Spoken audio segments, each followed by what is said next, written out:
Bismillahirrahmanirrahim. Assalamualaikum warahmatullahi wabarakatuh. Alhamdulillahi ala ihsani wa syukru lahu ala taufiqihi wa amtinani. Asyhadu an la ilaha illallah wahdahu la syarika lahu ta'ziman li sya'ni wa asyhadu anna Muhammadan abduhu wa rasuluhu da'ila ridwani. Allahumma shalli alaihi wa ala alihi wa ashabi wa ikhwani. Para dokter, para guru, para profesor yang dirahmati oleh Allah Subhanahu wa taala. Kita melanjutkan pelajaran kita dari hadis-hadis Al-Arba'in An-Nawawiyah, yaitu kumpulan hadis 42 hadis yang dikumpulkan oleh Imam Nawawi rahimahullahu taala, salah seorang dari muhaqqiqil madhhab Syafi'i, pakarnya madhab Syafi'i yang memiliki banyak kitab-kitab terkenal, di antaranya Riyadhus Shalihin, di antaranya Al-Arba'in Nawawiyah, di antaranya Al-Majmu' Syarhul Muhadzab, di antaranya Adhkar, ya. Beliau memiliki kitab-kitab yang terkenal yang tersebar di kalangan kaum muslimin, ya. Beliau mengumpulkan 42 hadis yang alaiha madarul Islam, yang dimana agama Islam berkisar 42 hadis ini, yang dimana siapa yang menguasai 42 hadis ini secara umum dia telah memahami Islam secara global, ya, secara global. Jadi kalau dikatakan bagaimana cara belajar Islam dengan singkat, ya pelajari hadis-hadis Arba'in Nawawiyah.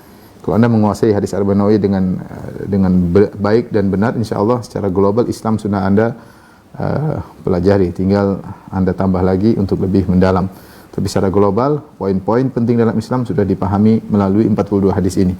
Karena 40 hadis ini hadis-hadis pilihan dari ribuan atau puluhan ribu hadis, dipilih oleh Imam Nawawi 42 hadis ini, yang setiap hadis dikenal dengan Jawami'ul Kalim atau Jami'ul Kalim. Jawami'ul Kalim maksudnya hadis-hadis yang singkat namun maknanya sangat padat, dan demikianlah ciri khas hadis-hadis Nabi sallallahu alaihi wasallam. Kalimat-kalimatnya ringkas tetapi maknanya sangat mendalam, dan tidak lain karena beliau adalah utusan Rabbul Alamin. Wa ma yantiqu 'anil hawa in huwa illa wahyu yuha. Beliau tidak berucap dengan hawa nafsunya, tapi dari wahyu yang diwahyukan kepadanya. Pada kesempatan kali ini kita sampai pada hadis ke-27, ya. Hadis yang menjelaskan tentang apa itu kebajikan dan apa itu dosa. Hadis ini pembahasannya tidak begitu panjang, tapi kita akan bahas, ya. Saya mau masuk pada hadis ke-20 berikutnya 28, tapi hadis ke-28 sangat penting mengenai masalah bid'ah dan sunnah. Insyaallah kita tunda pada pertemuan berikutnya. Anin Nawas bin Sam'an radhiyallahu anhuma, dari sahabat An-Nawas bin Sam'an radhiyallahu anhuma, anin Nabi sallallahu alaihi wasallam qala, dari Nabi sallallahu alaihi wasallam beliau bersabda, al birru husnul khuluq, bahwasanya kebajikan itu adalah akhlak yang mulia. Wal itsmu ma haka fi sadrik atau ma haka fi nafsik. Adapun dosa itu adalah apa yang bergejolak di hatimu, kau tidak tenang dalam hatimu. Wa karihta an yattali'a alaihin nas, dan engkau tidak suka kalau orang-orang melihat atau mengetahui apa yang akan kau lakukan tersebut. Itulah dosa. Saya ulangi, kata Nabi, al-birru husnul khuluq, kebajikan adalah akhlak yang mulia. Adapun dosa, wal itsmu ma haka fi nafsik, dosa adalah apa yang tidak tenang dalam hatimu. Wa karihta an yattali'a alaihin nas, dan kau tidak suka kalau ada orang yang tahu. Hadis riwayat Muslim, hadis yang sahih. Kemudian hadis yang kedua dalam pembahasan yang sama, wa an Wabisah bin Ma'bad radhiyallahu anhu, dari Wabisah bin Ma'bad radhiyallahu anhu, qala, beliau berkata, ataitu Rasulullah sallallahu alaihi wasallam, aku mendatangi Rasulullah sallallahu alaihi wasallam, faqala, kemudian Rasulullah sallallahu berkata, ji'ta tas'alu anil birri wal itsmi, wahai Wabisah, kau datang untuk bertanya tentang kebajikan dan tentang dosa. Qultu na'am, benar wahai Rasulullah, aku datang untuk bertanya kepada engkau tentang kebajikan dan dosa. Qala istafti qalbak, kata Nabi, tanyakanlah kepada hatimu, kepada qalbumu. Al-birra matma'anna ilaihi nafsu, al-bir, kebajikan itu adalah yang jiwamu tenang kepadanya. Matma'anna ilaihil qalbu, dan qalbumu tenang. Kalau kau melakukannya kau tenang, tenteram, itu tanda dari kebajikan. Wal itsmu mahaka fi nafsi, fi nafs, dan dosa adalah apa yang mengganjal di hati, yang kok gelisah di hati. Wa taraddada fi sadr, dan meragukan dalam dada. Wa in aftaka nasu wa aftauk, meskipun orang-orang berfatwa kepadamu akan bolehnya, dan mereka berfatwa kepadamu akan bolehnya, tapi kau tetap ragu dalam hatimu. Kemudian An-Nawawi berkata, hadithun hasan, ya, ruwinahu fi musnadai al-Imam Ahmad bin Hanbal wa Darimi bi isnadin hasan. Kami meriwayatkannya dalam dari dua musnad, ya, di dua musnad, Musnad Imam Ahmad bin Hanbal dan Musnad Ad-Darimi dengan sanad yang hasan.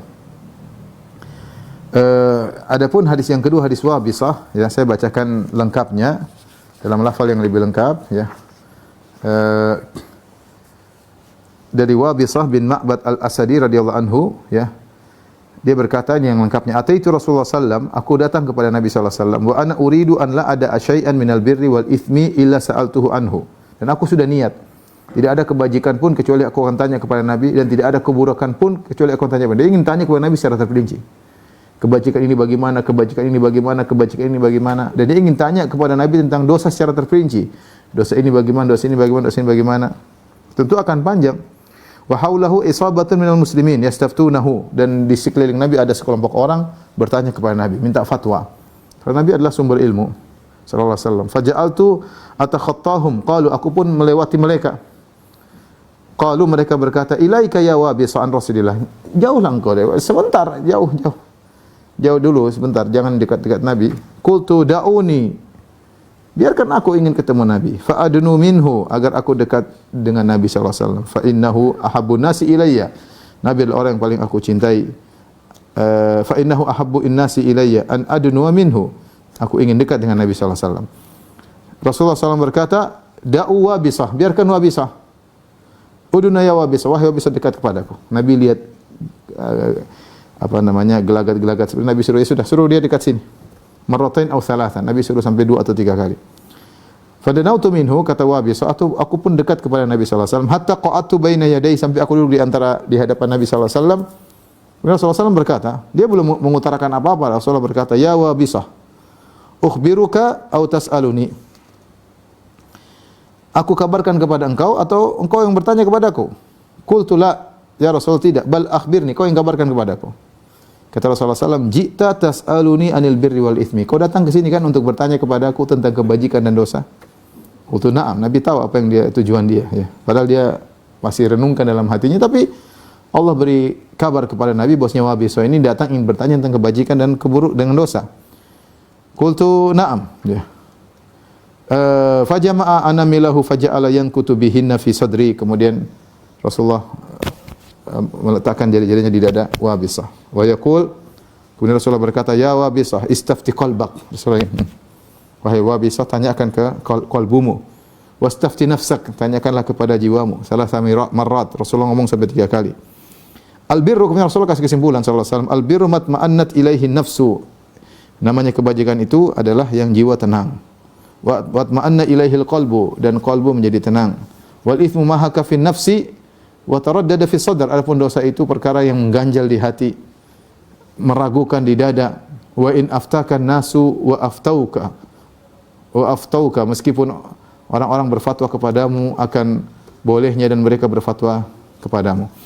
Ini ikhwan dan akhwat para dokter yang dalam hati Allah Subhanahu wa taala, kita berbicara tentang al-birru wal ithm, ya, al-bir, kebajikan,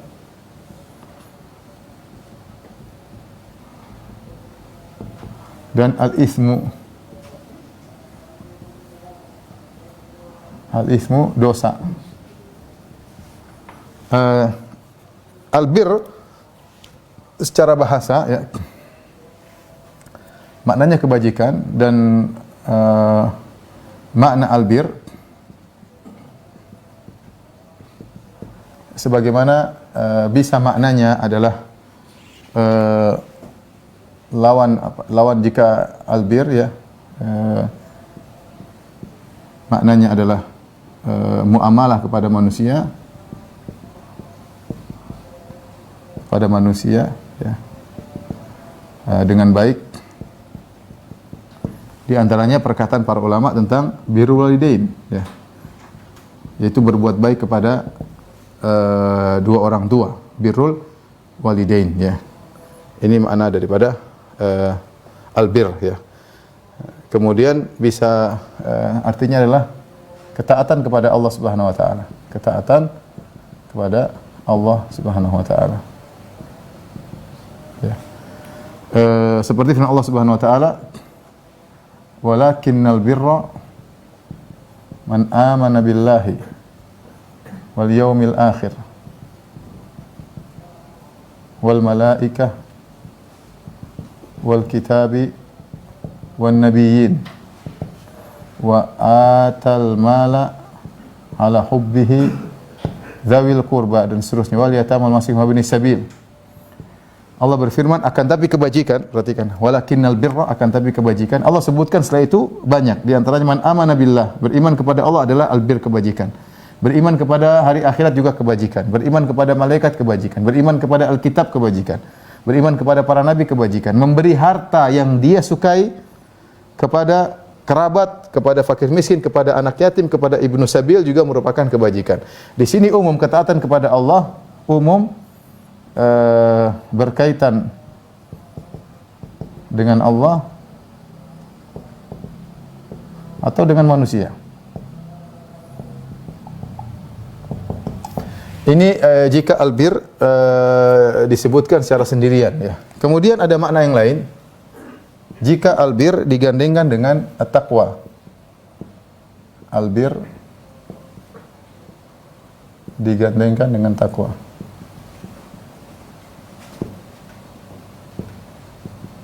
Seperti firman Allah Subhanahu wa taala, "Wa ta'awanu 'alal birri wat taqwa." Nah, ketika albir digandingkan dengan takwa, apa makna albir ketika digandingkan dengan takwa?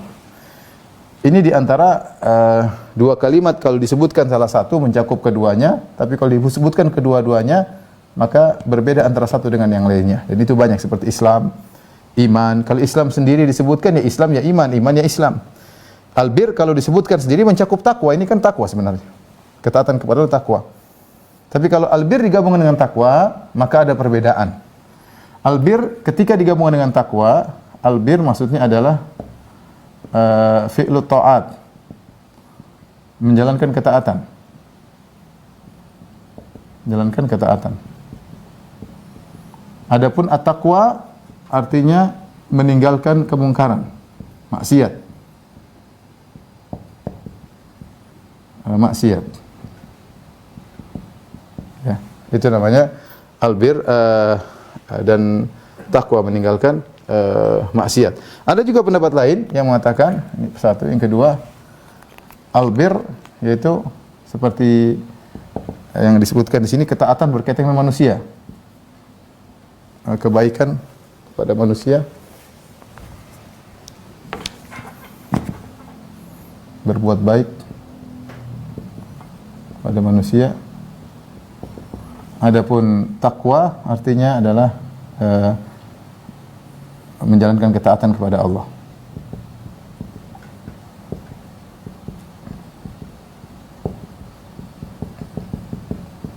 Ya. Ini secara apa namanya makna albir jika dia datang sendirian, ini ketika dia disebutkan sendirian, ya sendirian. Kalau ini ketika digandingkan dengan at-taqwa, ya. Baik. Kalau kita lihat makna hadis, Rasulullah SAW berkata dalam hadis yang sedang kita bahas, kata Rasulullah SAW, al-birru husnul khuluq wal ithmu mahaka fin nafs. Kebajikan adalah akhlak mulia. Dosa adalah yang mengganjal di hati. Mengganjal di hati. Adapun hadis ini kalau kita perhatikan, di sini albir didatangkan, kebajikan diversuskan dengan dosa, ya. Diversuskan dengan dosa, sehingga kebajikan di sini harusnya lebih, maknanya adalah lebih mencakup semua yang dianggap baik oleh Allah Subhanahu wa taala. Makanya kebajikan di sini saya lebih condong maknanya adalah ini secara umum, ketaatan kepada Allah, ya. Semua ketaatan kepada Allah adalah kebajikan, ya. Mencakup berkaitan dengan hak Allah, mencakup dengan berkaitan dengan hak manusia, karena digandengkan dengan itsm, ya. Al-itsm itu semua dosa yang dilarang oleh Allah, maka kebajikan semua yang diperintahkan oleh Allah. Ketaatan kepada Allah Subhanahu wa taala. Meskipun tentunya disebutkan albir punya makna-makna secara sendiri. Tapi oleh karenanya di sini albir maknanya adalah husnul khuluq, lawan daripada dosa yang mengganjal di hati. Nah, metode Nabi SAW mengatakan al-birru husnul khuluq. Ini namanya al-qasru al-idhafi ya. Apa bahasa Indonesianya ya? Seakan-akan kalau kita terjemahkan kebajikan itu ya akhlak mulia, seakan-akan tidak ada kebajikan yang lain. Padahal maksud Nabi bukan demikian. Ya. Ketika makanya disebut oleh para ulama dengan al-qasrul idhafi, yaitu pembatasan tetapi pada tinjauan tertentu, tidak secara keseluruhan. Seperti Nabi dikatakan innama anta munzir, sungguhnya engkau adalah pemberi peringatan. Kau hanyalah pemberi peringatan. Padahal Nabi juga pemberi kabar gembira, bukan cuma pemberi peringatan. Namun dalam kondisi tertentu pemberi peringatan lebih dominan pada Nabi sallallahu alaihi wasallam. Sebagai pemberi peringatan lebih dominan. Padahal dia juga pemberi kabar gembira. Demikian juga albirru, kebajikan ini banyak. Tetapi ketika berkaitan digandingkan dengan dosa, ya, versus dosa, maka dia lebih dominan adalah akhlak mulia. Seakan-akan kebajikan itu terkumpul banyak pada akhlak yang mulia. Dan ini menunjukkan tentang keutamaan akhlak mulia. Sama seperti Nabi SAW ketika mengatakan Al-Hajju Arafah. Perhatikan kata Nabi Al-Hajju Arafah. Haji itu wukuf di padang Arafah. Padahal namanya haji bukan cuma wukuf di padang Arafah. Orang tawaf juga haji, orang sa'i juga haji, mabit di Mina juga haji, mabit di Muzdalifah juga haji, ya. Tawaf ifadah juga haji, ya. Ihram juga haji. Banyak hal berkaitan dengan haji. Tapi ketika Nabi mengatakan haji itu wukuf di padang Arafah, bukan berarti tidak ada bagian haji yang lain, tapi ini yang dominan. Sehingga kata para ulama, ar-ruknur rakin, rukun yang paling rukun dalam haji adalah wukuf di padang Arafah. Karena Nabi menyebutkan dia secara khusus, Al-Hajju Arafah. Haji itu wukuf di padang Arafah. Sama seperti Nabi SAW mengatakan, ad-du'a'u huwal ibadah. Doa adalah ibadah. Seakan-akan intisari daripada ibadah adalah doa. Intisari daripada ibadah adalah doa. Padahal ibadah banyak. Ibadah banyak ya, bukan cuma doa saja. Tetapi seperti dalam suatu riwayat, ad-du'a'u mukhul ibadah. Doa itu adalah intisari ibadah. Karena pada doa nampak semua ketundukan seseorang.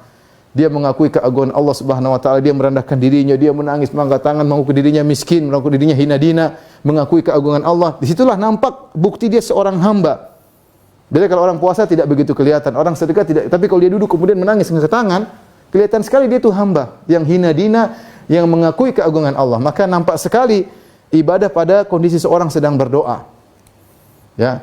Makanya kalau orang berbuat syirik, doa kepada selain Allah itu syirik yang paling parah. Wa man adallu mimman yad'u min dunillah. Siapa yang lebih parah daripada, yang lebih sesat daripada orang yang berdoa kepada selain Allah. Nah, demikian juga ketika Nabi mengatakan al-birru husnul khuluq, itu namanya al-qasrul idhafi.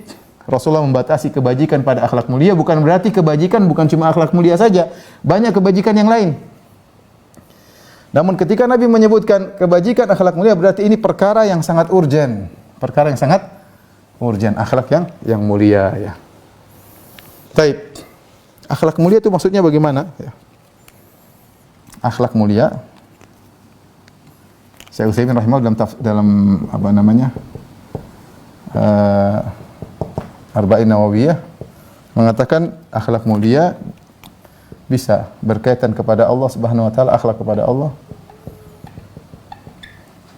Kemudian akhlak kepada makhluk.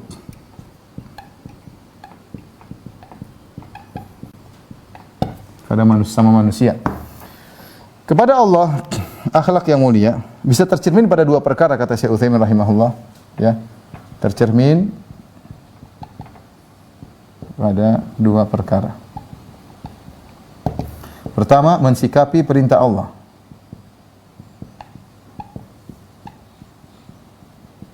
Perintah atau syariat Allah dengan lapang dada. Dengan lapang dada. Tidak protes sama sekali. Itu namanya Anda berakhlak kepada Allah. Ya, makanya Allah mengatakan ya ayyuhalladzina amanu la tuqaddimu baina yadayillahi wa rasulih. Wahai orang beriman, janganlah kalian mendahului Allah dan Rasulnya. Misalnya mau kasih ide sama Allah, harusnya begini syariatnya. Kenapa hukumnya Allah enggak begini? Ini Quran kurang, harusnya ini ada. Kadang-kadang dalam diri kita mungkin ya seorang coba begini hukumnya. Kayaknya kita ingin menyempurnakan hukum Allah Subhanahu wa taala. Kayaknya kurang pas, apalagi zaman sekarang. Kenapa sih? Kenapa cadar disyariatkan? Harusnya enggak ada. Kenapa salat berjamaah disyariatkan misalnya? Karena enggak sesuai dengan hawa nafsu kita, sehingga kita tidak menerima dengan lapang dada. Itu namanya kita tidak berakhlak dengan pencipta kita yang tahu tentang apa yang terbaik di alam semesta, yang lebih terbaik bagi kita. Kita seakan-akan protes. Itu namanya kita tidak berakhlak kepada Allah Subhanahu wa taala. Ya, misalnya kalau kita enggak usah bicara kalau kita di dunia ada pemimpin atau direktur kasih aturan apa? Kita enggak namanya kita enggak setuju, kita enggak berakhlak sama dia. Apalagi Rabbul Alamin, ya. Allah berfirman, "Fala wa rabbika la yu'minuna hatta yuhaqqimuka fi ma shajara bainahum, thumma la yajidu fi anfusihim harajan mimma qadaita wa yusallimu taslima." Demi Rabbmu, fala wa rabbika, sungguhnya mereka tidak beriman hatta yuhaqqimuka fi ma shajara bainahum, sampai mereka menjadikan engkau sebagai hakim atas pertikaian yang terjadi di antara mereka. Thumma la yajidu fi anfusihim harajan, kemudian setelah itu mereka tidak menemukan gerundel sedikit pun dalam hati mereka. Wa yusallimu taslima, dan mereka benar-benar terima. Kata Allah, la yu'minun, tidak beriman. Kalau mereka tidak seperti ini, tidak beriman, tidak beradab kepada Allah, tidak beradab kepada Rasulullah sallallahu alaihi wasallam, mengatakan syariat ini perlu dirubah, syariat ini perlu direvisi. Apalagi perkataan orang liberal sudah tidak relevan lagi di zaman sekarang, dia membuat syariat sendiri yang sesuai dengan udelnya, sesuai dengan hawa nafsunya. Kita bilang, enggak, Anda tidak beradab kepada Allah Subhanahu wa taala, ya. Seakan-akan Anda menuduh Al-Quran cuma diturunkan untuk orang-orang Badui di zaman Nabi sallallahu alaihi wasallam. Betapa tidak berakhlaknya Anda kepada Allah Subhanahu wa taala. Ya. Ini pertama. Yang kedua, tercermin pada mensikapi takdir yang buruk. Ini juga kita harus berakhlak dengan husnudzan kepada Allah Subhanahu wa taala, menerima bahwa yang beri keputusan Allah Subhanahu. Kita ada mungkin tidak kuat, tapi kita sabarkan diri kita. Jangan bilang, kenapa Allah bikin saya begini? Kenapa ada begini? Kenapa? Ya, namanya kita tidak beradab kepada Allah Subhanahu wa taala. Anda disuruh untuk berusaha menghadapi musibah yang datang, berusaha untuk berobat kayak, berusaha untuk cari solusi kayak, tapi Anda terima itu semua keputusan Allah Subhanahu wa taala. Adapun Anda kemudian mengeluh mengatakan ini kenapa Allah begini, kenapa begitu? Ya, maka ini tidak beradab kepada Allah Subhanahu wa taala. Makanya di antara dosa besar adalah niyahah, wanita yang meratap. Kenapa? Bentuk ratapan dia itu seakan-akan tidak terima keputusan Allah. Saya menangis, anaknya meninggal. Oh, ini dosa besar. Dosa besar. Kira seakan dia mengatakan Allah, kau seakan-akan dia tidak katakan langsung, tapi seakan, ya Allah, engkau zalim kepada saya. Kenapa anak saya engkau ambil? Misalnya demikian. Meskipun dia tidak ungkapkan, tapi intinya dia tidak terima dengan keputusan Allah, seakan-akan keputusan Allah tidak pada tempatnya. Ya, ini contoh. Makanya Rasulullah SAW mengatakan, man darabal khududa wa syaqqal juyuba wa da'a bid'awal jahiliyah, ya laisa minna. Bukan dari golongan kami orang tatkala terkena musibah, tampar-tampar pipinya, robek-robek bajunya dan menyuruh dengan suruhan jahiliyah, menunjukkan dia tidak berakhlak kepada Allah Subhanahu wa taala. Ini kita harus belajar akhlak kepada Allah, terutama dalam dua poin ini, mensikapi perintah atau syariat Allah dengan lapang dada. Kalau orang bilang haram-haram, ya sudah terima. Mengenai kita enggak bisa jalan urusan belakangan, tapi ini haram-haram ya sudah. Ini wajib ya wajib. Mau diapain ya? Allah lebih tahu. Cuma saya memang imannya belum sampai. Ya. Jangan kemudian kita protes, kita rendahkan, kita cari-cari alasan ya. Yang kedua, mensikapi takdir yang baik. Dengan baik. Adapun kepada makhluk, maka kita sudah sebutkan rukun akhlak mulia ada 3.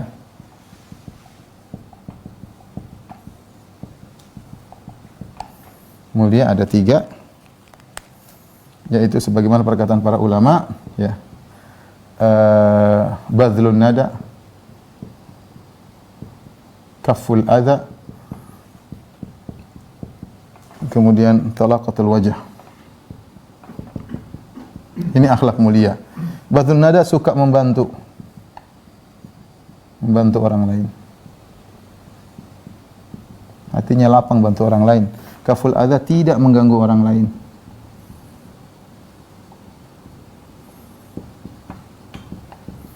Kemudian talaqatul wajh, murah senyum. Murah senyum. Barang siapa terkumpul pada dirinya 3 ciri ini, berarti dia seorang yang akhlak mulia. Karena akhlak mulia banyak definisinya. Ada yang mengatakan akhlak mulia itu engkau berbuat kepada orang dengan sikap yang kau suka kalau kau digitukan sama dia. Itu sebenarnya di antara juga akhlak yang disebutkan oleh para ulama, ya. Karena Rasulullah mengatakan dalam hadis Sahih Muslim, akan datang suatu fitnah yang sangat dahsyat, maka Rasulullah mengatakan, man ahabba an yuzahzaha 'anil nar wa udkhilal jannata falta'ti maniyatuhu wa yu'minu billahi wal yawmil akhir wal ya'ti ila nasi alladhi yuhibbu an yu'ta ilaih.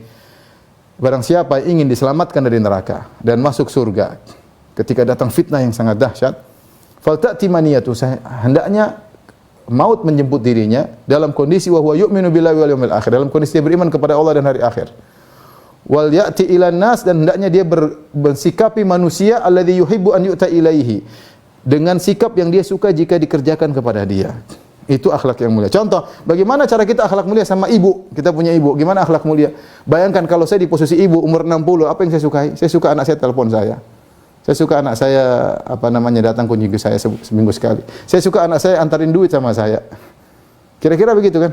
Kita kalau mau berakhlak baik sama bapak kita umur 70 tahun, kira-kira jadi bapak gimana?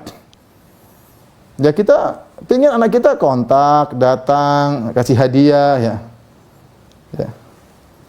Saya baca sebuah pernyataan. Ada seorang dia menyesal. Dia menyesal ketika tua. Dia sudah tua. Dia laki-laki sudah tua baru dia menyesal. Dia bilang, ternyata saya dulu tidak berbakti. Kenapa dia tahu? Ketika dia sudah tua, anaknya sering nawarkan, ayah mau begini. Dengan malu dia mengatakan, enggak nak. Nanti suatu saat anaknya lagi nanya, ayah mau jalan-jalan ke situ. Kata dia, enggak nak, ayah enggak butuh begitu. Setiap anaknya nawarkan, dia bilang, enggak ayah enggak perlu ayah. Padahal dia mau, tapi dia enggak enak. Dia baru sadar, harusnya enggak usah ditawar-tawar, langsung ajak saja. Selama ini waktu dia masih muda juga, dia tawarkan sama ayahnya juga begitu. Dia sadar ternyata dulu saya tidak berbakti. Harusnya enggak usah tawar-tawar, langsung ayah kita makan yuk, langsung begitu.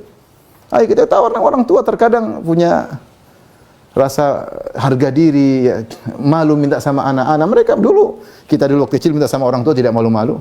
Minta beli ini, minta beli anu, minta ini. Orang tua beda ya.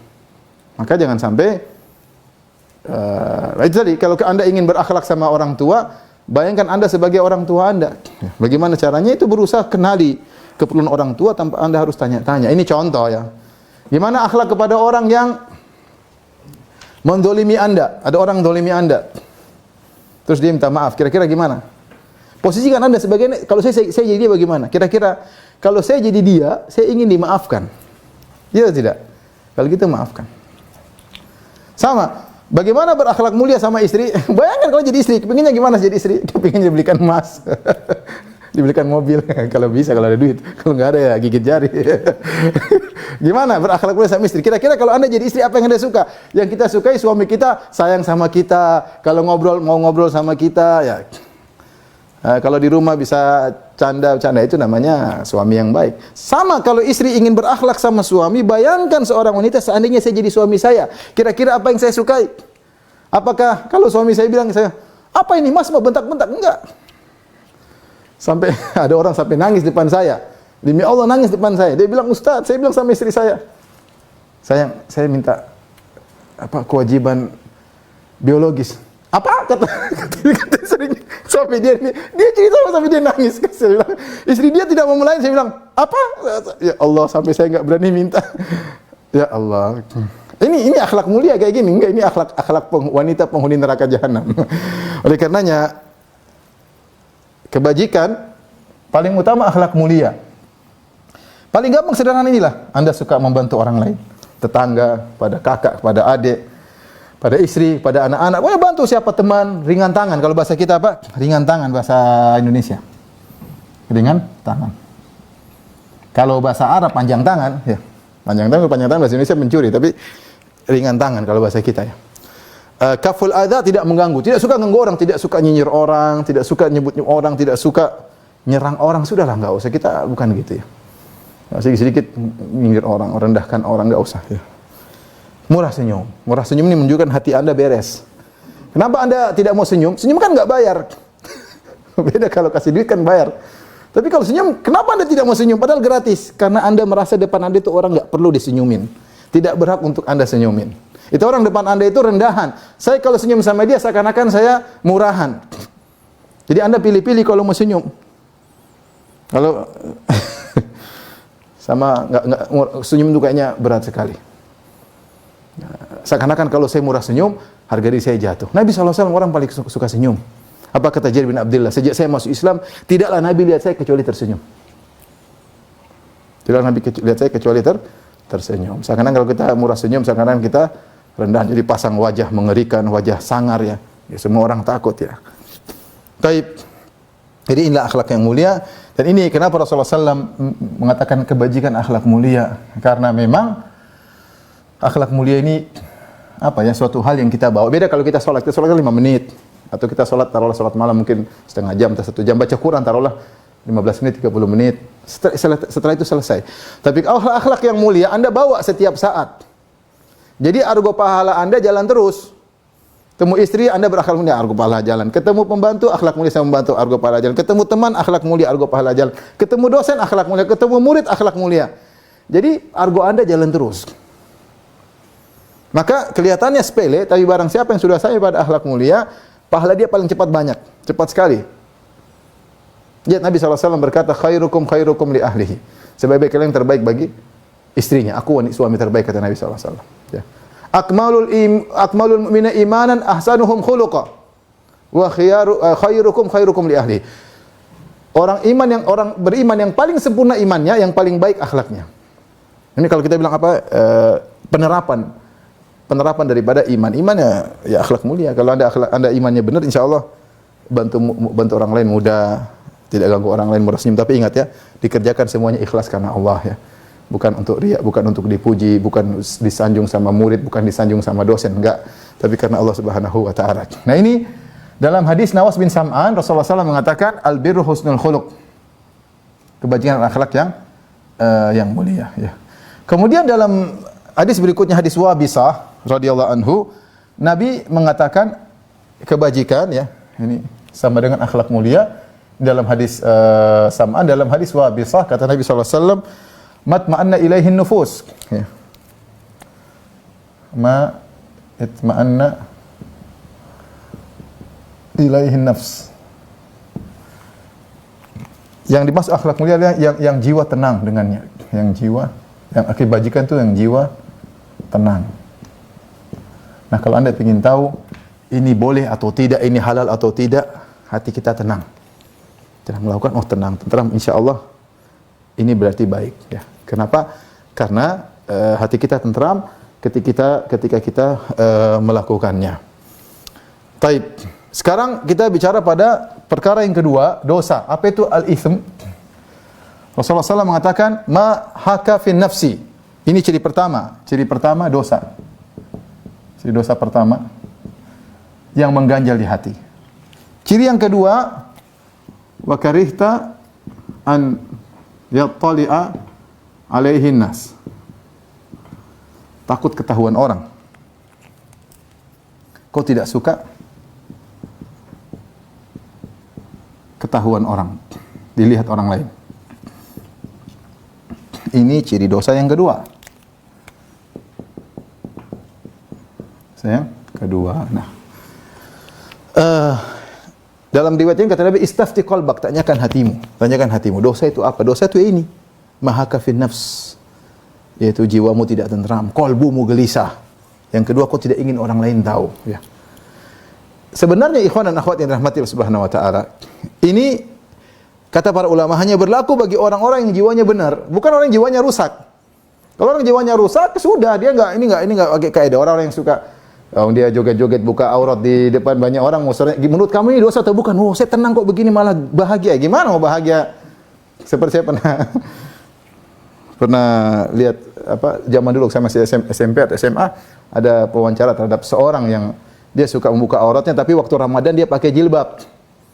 Ditanya, "Pak, waktu joget-joget?" "Iya, karena saya ingin menyenangkan hati manusia dengan melihat apa yang saya lakukan." Menurut dia baik, itu enggak benar ya. Jadi yang menjadi aturan di sini berkaitan tanyakan kepada dadamu adalah orang yang masih normal hatinya.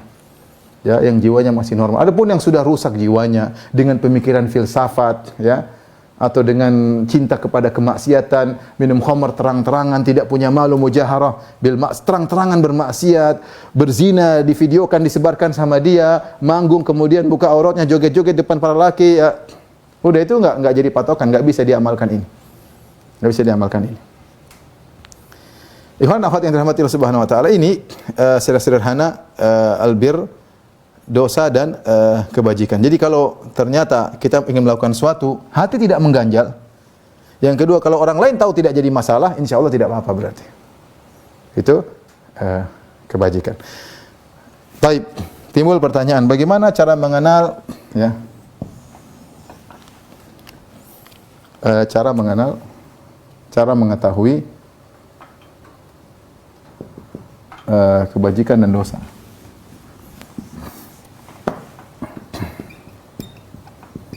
Kebajikan dan dosa, ya. Cara pertama adalah, ya, ini cara ketiga, cara terakhir. Cara pertama adalah dengan melihat dalilnya. Kalau sudah ada dalil, tidak perlu tanya lagi kepada hati, nggak perlu. Sudah ada dalilnya haram, ya sudah bilang, saya janji sama hatiku, nggak perlu. Kalau sudah ada dalilnya, tugas kita hanyalah taat. Wa ma kana lil mu'minin wala mu'minatin idza qada Allahu wa rasuluhu amran ay yakuna lahumul khiyaratu min amrihim. Kata Allah Subhanahu wa taala, tidak pantas bagi seorang laki mukmin dan seorang wanita mukminah kalau Allah dan Rasulnya sudah memutuskan suatu keputusan, kemudian dia punya pilihan yang lain. Enggak boleh. Wa ma kana lil mu'minin wala mu'minatin idza qada Allahu wa rasuluhu amran ay yakuna lahumul khiyaratu min amrihim. Ya, kalau sudah ada keputusan dari Allah, tidak pantas bagi laki mukmin, wanita mukminah untuk punya pilihan lain. Allah sudah bilang, Rasulullah sudah bilang begini. Tadi, fala wa rabbika la yu'minun, demi Rabbmu sungguh mereka tidak beriman. Hatta yuhakimuka fi ma shajara bainahum, sampai mereka menjadikan engkau sebagai hakim dalam segala urusan mereka. Tsumma la yajidu fi anfusihim harajan mimma qadaita, kemudian mereka tidak menemukan dalam hati mereka gerundel terhadap keputusan wahai Rasulullah. Wa yusallimu taslima, dan mereka pasrah menerima. Itu berorang beriman. Kalau sudah dalilnya haram, ya haram, mau diapain? Janganlah cari-cari alasan. Ya. Itu baru orang beriman. Kalau enggak beriman, tidak beradab kepada Allah Subhanahu wa taala. Pertama dengan melihat dalil. Yang kedua, kalau Anda tidak tahu, tanyakan kepada ulama yang berilmu. Kepada ulama, ya, atau ustadz yang Anda percayai, ya. Percayai ilmunya. Ya. Anda percayai ilmunya, ya. Artinya dia berfatwa dengan dalil. Artinya dia berfatwa, dia menjelaskan dengan dalil. Ya, bukan dengan perasaan, ya, bukan dengan hawa nafsu. Kalau ternyata Anda tidak tahu dalilnya, Anda juga tidak sempat tanya kepada ulama atau ustadz, waktunya tidak cukup, ya, ya, maka Anda tanya pada hati Anda. Ini baru amalkan hadis ini. Tanyakan hatimu. Dengan jujur.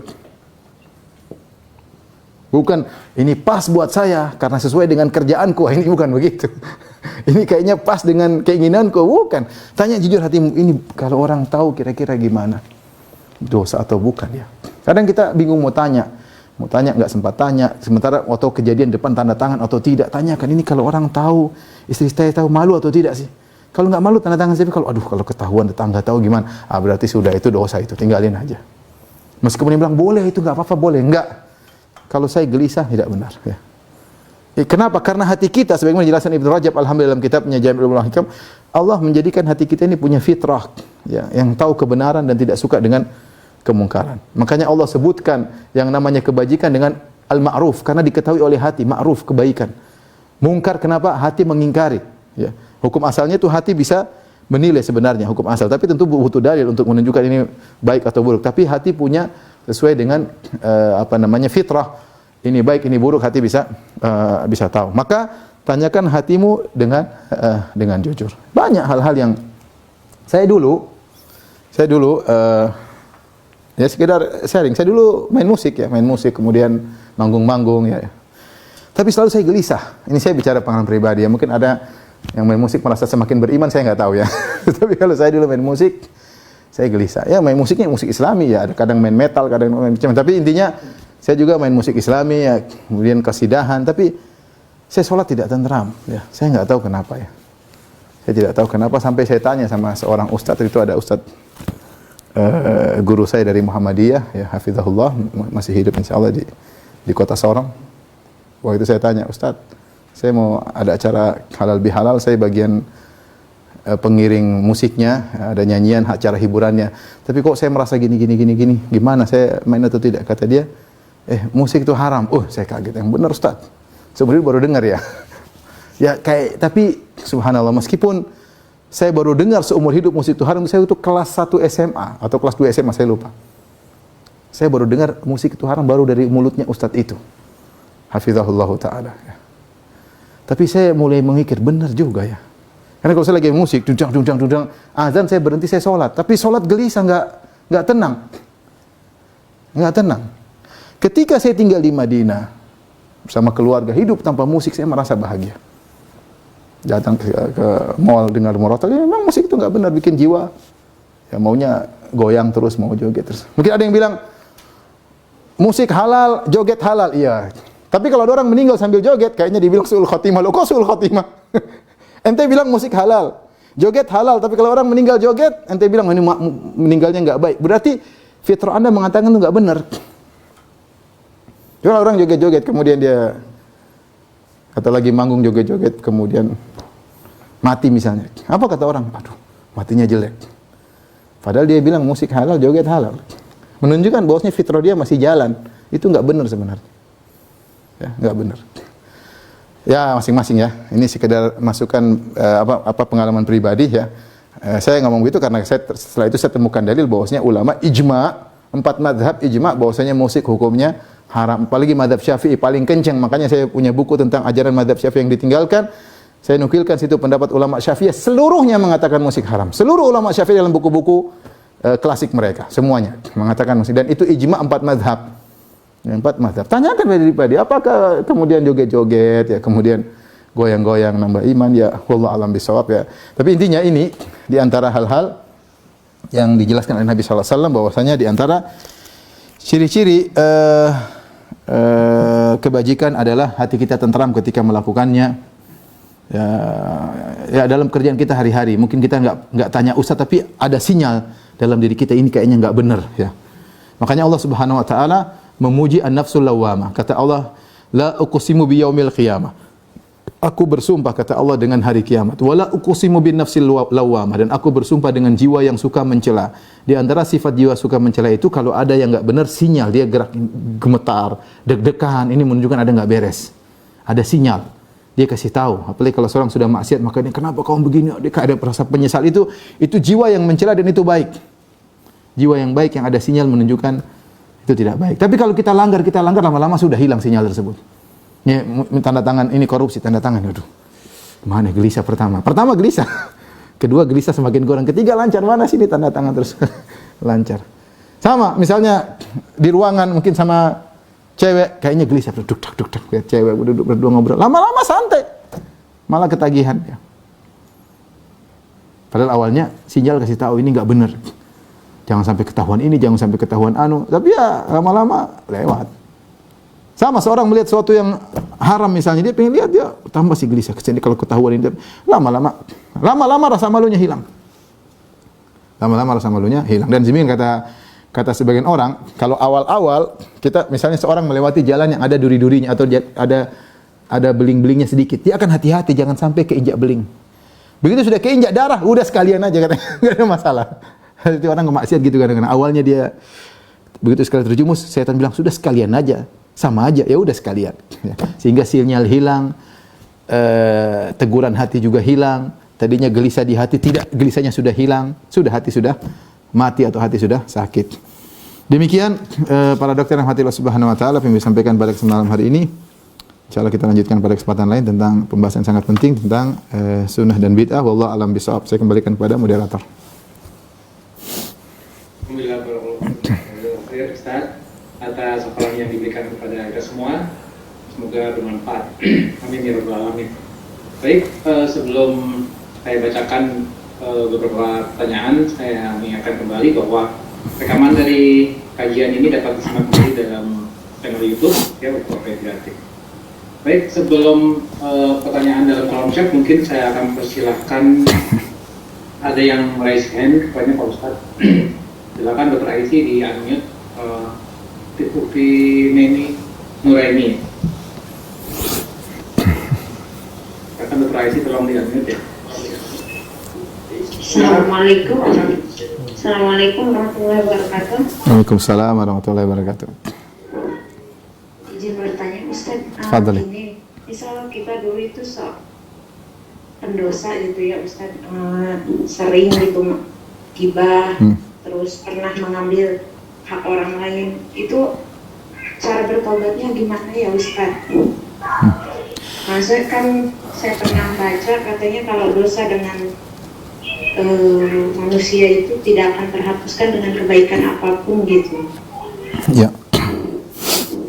Sudah Bu? Iya. Pada ibu yang dirahmati Allah Subhanahu wa taala, jadi kalau kita pernah melakukan dosa-dosa, ya kalau dosa antara kita dengan Allah mudah, kita tinggal minta ampun pada Allah. Adapun dosa yang berkaitan dengan orang lain seperti ya tentu butuh perincian. Kalau itu mengambil harta orang harus dikembalikan. Mengambil harta orang harus dikembalikan. Kalau memungkinkan untuk kita mengenal orangnya, kita kembalikan ya. Kalau tidak, misalnya kita malu, kita bisa lewat surat kosong atau bisa langsung transfer ke rekeningnya misalnya, kita kembalikan haknya dan kita kasih tahu misalnya dengan saya pernah mengambil barangmu, mohon maaf, dengan surat kaleng atau apa gampangannya lah. Kita minta ampun dan kemudian kita istighfar kepada Allah Subhanahu wa taala, semoga kita diampuni oleh Allah Subhanahu wa taala. Ini kalau kita mengambil barang orang. Kalau kita menjatuhkan harkat martabatnya, kita tuduh dia yang tidak benar, maka kita harus perbaiki. Kita memperbaiki citra dia yang sudah kita rusak. Ya. Di antaranya kalau kita menggibah seseorang. Menggibah seseorang ada dua model. Kalau yang kita gibahi tahu kita menggibahnya, maka jalan terbaik kita minta maaf sama dia langsung. Karena dia tahu kita telah menggibahnya. Tetapi kalau dia tidak tahu kita menggibahnya, maka tidak perlu lapor-lapor. Saya pernah gibah kamu. Kecuali kita tahu bahwasanya dia orangnya pemaaf, maka itu lebih baik kita lapor. Tapi kalau kita tahu dia orangnya pemarah, kita jangan nyulutkan api, karena pertikaian itu tidak dianjurkan dalam syariat. Bahkan syariat membolehkan berbohong demi perdamaian. Maka tidaklah hikmah kalau kita menggibah seorang, orangnya tidak tahu, kemudian kita cerita sama dia, padahal dia pemarah. Kita bilang, "Ukhti, saya dulu gibah kamu." Apa yang kau bilang? Saya bilang kamu gembrot, jelek, kayak monyet. Ya, dia ngamuk lah. Kita enggak usah gitu. Ya udah, kita perbaiki citranya. Kita minta ampun kepada Allah Subhanahu wa taala, mendoakan dia dan mendoakan kita ya. Kalau kita dia tidak tahu ya. Kalau kita lupa semuanya, siapa yang pernah kita gibah, ya sudah, kita minta ampun kepada Allah. Fattaqullaha masata'tum, bertakwalah semampunya. Allah Maha Pengampun. Allah Maha Pengampun. Tapi kita berusaha semaksimal mungkin untuk menjalankan prosedur. Makanya Ibnu Qayyim rahimahullah ketika bercerita tentang seorang membunuh orang lain, A membunuh si B. Pada si A, dia melanggar 3 hak. Hak Allah, hak wali dari yang terbunuh, dan hak orang yang dia bunuh. Kalau hak Allah, setelah dia bunuh, dia minta maaf kepada dia, minta ampun, maka hak Allah gugur. Allah Maha Pengampun. Kemudian dia bertemu dengan walinya, mereka tuntut, ya sudah, dia kasih uang, misalnya dia minta maaf, dia kasih uang 5 miliar, 10 miliar, wali-walinya maafkan, maka gugur. Tinggal hak orang yang dia bunuh. Dia tidak mungkin minta maaf, orang sudah meninggal. Kalau dia minta maaf, bagaimana caranya? Maka dia akan dipertemukan pada hari kiamat dengan orang tersebut. Timbul pertanyaan, apakah dia akan diampuni? Ibnu Qayyim bahas hal ini. Kata Ibnu Qayyim mengatakan, dan ini tidak mungkin dia minta maaf kepada orang yang sudah mati. Gimana caranya? Tetapi kalau dia benar-benar bertobat, taubat nasuha, dalil menunjukkan Allah akan menangani urusannya. Dia akan diampuni oleh Allah. Allah akan menangani urusannya dengan orang tersebut yang dia bunuh. Jadi maksud saya, siapapun yang melakukan dosa berkaitan dengan orang lain, berusaha semaksimal mungkin dia kembalikan. Sampai nanti dia di akhirat punya uzur di hadapan dia, Allah, saya sudah berusaha, saya tidak mampu lagi, Allah. Saya hanya bisa mengharap rahmat dan kasih sayangmu. Ya. Tapi kalau dia melalaikan gampang, ya sudah gampang lah ambil, enggak apa-apa, enggak usah kembalikan duit, ya enggak bisa. Dia akan dituntut pada hari kiamat kelak. Wallahu a'lam bishawab. Ini tadi ada 2 pertanyaan ya, atau 1 pertanyaan saya lupa deh. Ya. Itu tadi jawabannya. Ya. Mungkin dia bertanya mengenai kalau gibah, Ustaz, dia gibah, dia lupa. Ya tadi saya bilang, ya gibah mungkin itu siapa yang dia mau tanya kepada siapa? dia lupa.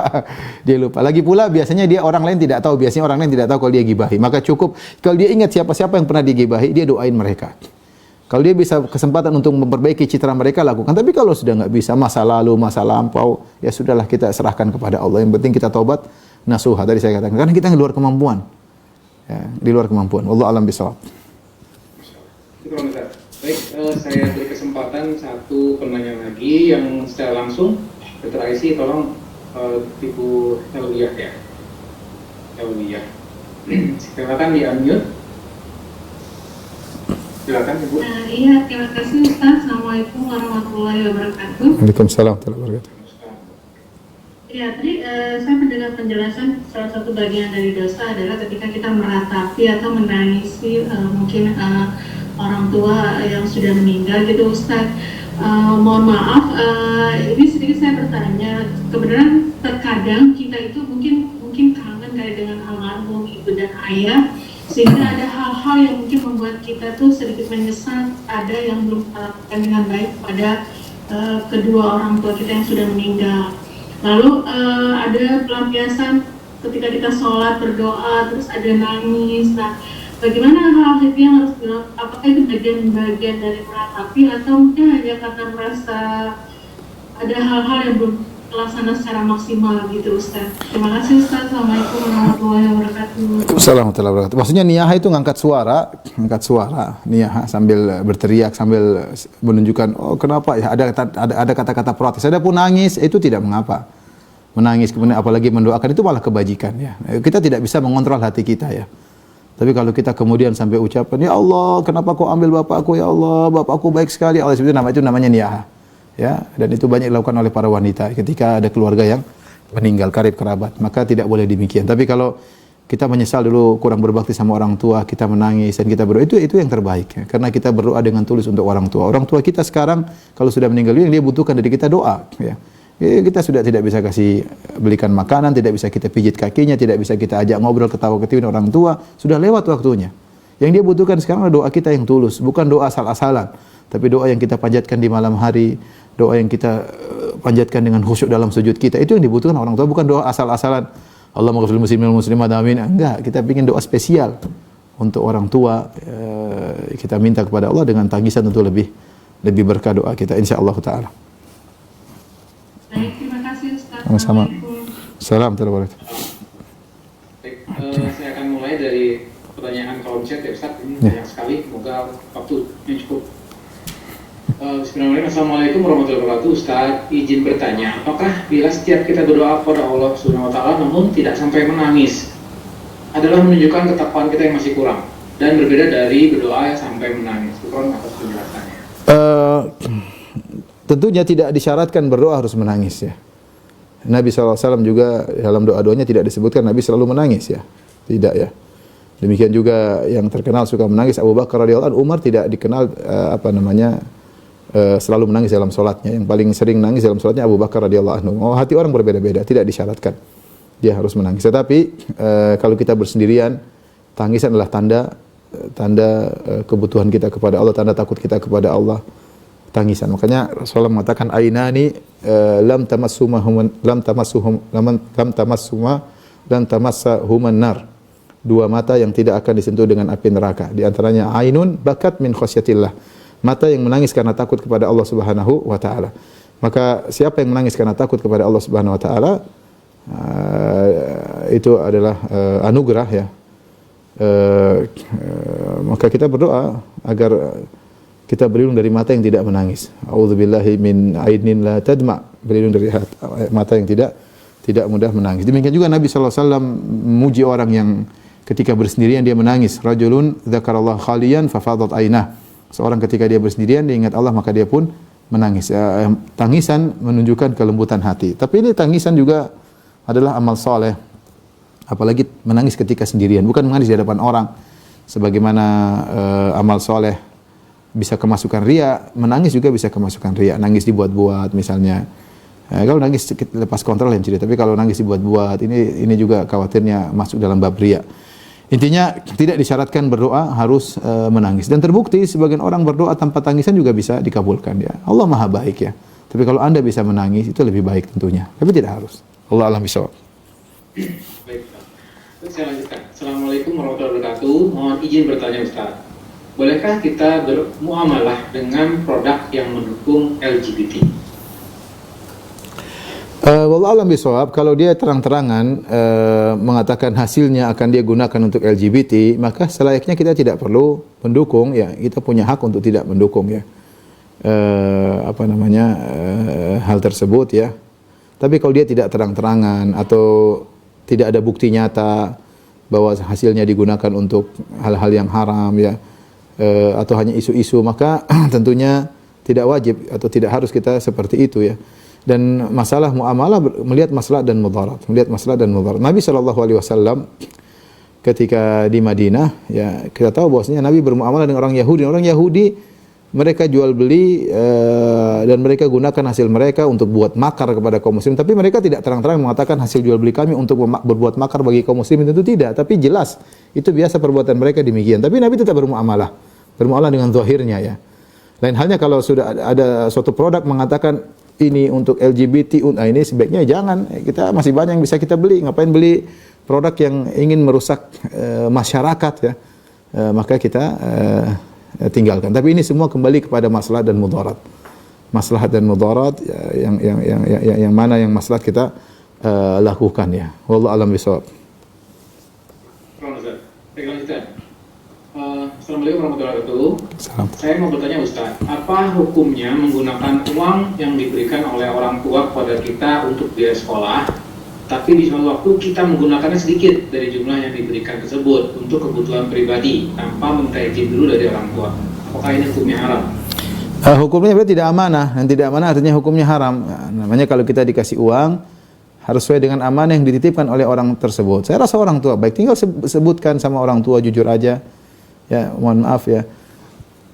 Kemarin ibu saya gunakan uang ibu ya untuk begini karena kepepet Bu. Jadi maka saya gini-gini ya, insyaallah orang tua kita baik. Yang penting kita pandai ngatur kata-kata. Ya datang orang tua mijit-mijit dulu, Bu, saya mau ngaku sesuatu, jangan marah ya. Gimana lah. orang tua insyaallah enggak. Buktinya dikasih duit namanya orang tua baik ya. Diomelin sabar aja, nangis itu selesai insyaallah.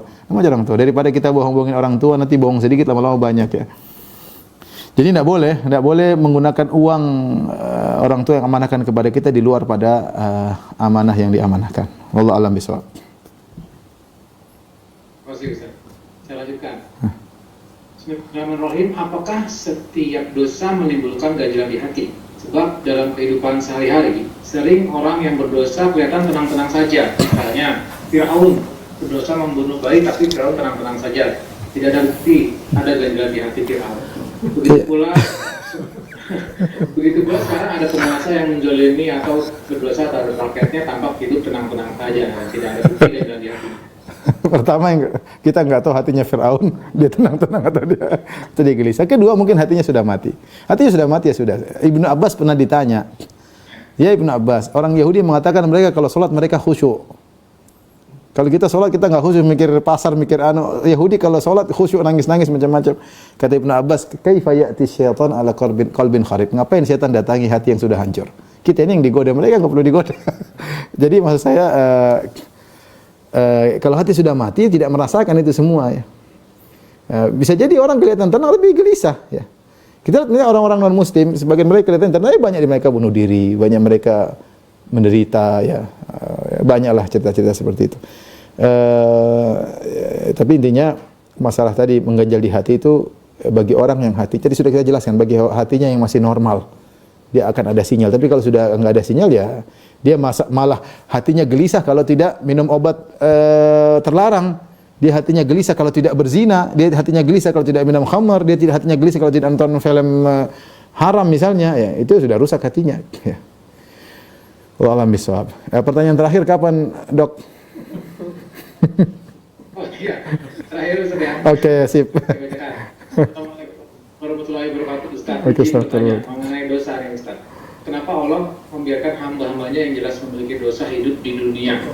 Padahal semua manusia memiliki dosa hidup di dunia ini. Maksudnya mungkin kenapa Allah biarkan iblis masih hidup begitu maksudnya? Saya ulangi Ustaz. Coba diulang. Halo. Gangguan sinyal. Supir Anda? Iya. Ada suara enggak? Halo. Ya, saya ulang. Assalamualaikum Ustaz, izin bertanya, kenapa Allah membiarkan hamba-hamba yang jelas memiliki dosa hidup? Iya. Intinya wallahu a'lam bishawab. Dengar Ustaz? Iya, kedengaran.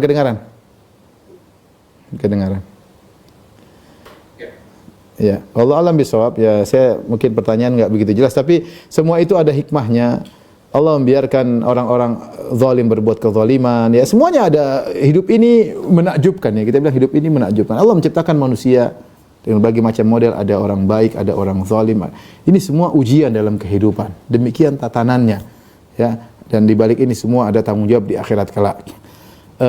Dan hikmah yang sesungguhnya kita tidak tahu ya. Contoh seperti kenapa Allah biarkan iblis minta izin untuk hidup sampai hari kiamat untuk menggoda manusia. Allah izinkan. Kata iblis, "Anzirni ila yaumi yub'atsun." Ya Allah, izinkan aku untuk sampai hari kebangkitan. Aku ingin menggoda manusia. Allah izinkan. Karena memang ada ada ujian hidup. Ada iblisnya, ada Fir'aunnya, ada Jibril, ada Musa alaihissalam ya. Ada Abu Jahal, ada Abu Lahab, ada Nabi Muhammad sallallahu alaihi wasallam. Demikian Allah dalam kehidupan ini ada pertarungan sira' bainal haq wal batil, pertarungan antara kebenaran dengan kebatilan, dan itu berlangsung terus ya. Sampai hari kiamat, dan hidup ini adalah ujian ya. Adapun ada orang bermaksiat Allah biarkan hidup, ya semoga dia sadar. Allah Al-Halim, Allah Al-Halim itu tidak segera kata Allah, walau akhadallahu an-nasa bidzulmihim ma taraka 'alaiha min dabbah. Kalau Allah menghukum manusia setiap berbuat dosa mati, setiap dosa mati, tidak ada orang di atas muka bumi ini hidup. Tapi walakin yuakhiruhum ila ajalin musamma, tapi Allah tunda sampai waktu yang telah Allah tentukan. Ada kesempatan mereka untuk sadar. Di antara mereka ada yang taubat, ada yang zalim semakin parah. Itu semua rahasia Allah Subhanahu wa taala. Adapun hikmah yang sungguhnya saya tidak tahu ya. Tentunya ada hikmah di balik itu, tapi akal kita tidak sampai. Demikian para dokter yang rahmati Allah Subhanahu wa taala, apa yang saya sampaikan kurang lebih saya mohon maaf. Semoga Allah Subhanahu wa taala menjadikan kita hamba-hamba yang berakhlak mulia, dan semoga Allah maafkan dosa-dosa kita dan masukkan kita dalam surganya. Amin ya rabbal alamin. Wabillahi taufiq wal hidayah. Assalamualaikum warahmatullahi wabarakatuh.